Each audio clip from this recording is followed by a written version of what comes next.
Coup de tonnerre. Le 8 février dernier, Soudal Quick-Step, une équipe présente lors des 2 dernières saisons du Tour du Rwanda, annonce son retrait de la course en raison du conflit à l'est de la RDC.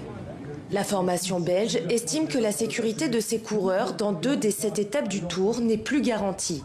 Le secteur redouté est la route de Gisenyi, une chaussée qui sert pourtant depuis le mois de janvier de voie d'entraînement à l'équipe nationale. Gisenyi est la 3e ville-étape du Tour du Rwanda et se situe à 200 mètres de la frontière avec la RDC. Il y a 3 semaines, elle avait été frappée par des bombes lors des affrontements à Goma. Les protégés de l'entraîneur national adjoint avaient repris dans cette zone les entraînements 3 jours après les bombardements. L'entraînement, on arrive jusqu'ici, mais ici, on n'entre pas dans la frontière. On a une grande route de l'autre côté, mais aujourd'hui, on a voulu venir jusqu'ici pour voir la frontière, comment ça fonctionne, pour voir combien la sécurité il y a. Tu vois que c'est sécurisé, tout le monde passe. Même assurance du côté des coureurs. Pendant 2 semaines, les athlètes ont poursuivi leur préparation au centre d'entraînement de Musanze, à une 60aine de kilomètres de Gisenyi. On ne se préoccupe pas de ce qu'il y a à Goma, parce que Goma est au Congo et nous sommes au Rwanda.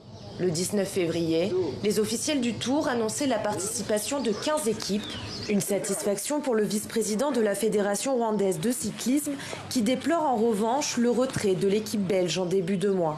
C'est regrettable parce qu'on n'avait pas encore, donc on n'a pas eu le temps de les assurer parce qu'on a justement cette assurance que l'on nous a donnée du côté de la politique qui est très très bien, on se sent mieux, mais les autres équipes se sentent bien, ils n'ont aucun souci parce que même le ministère a sorti dernièrement un communiqué qui donc donne totalement l'assurance comme quoi donc il n'y aura pas de souci sécuritaire.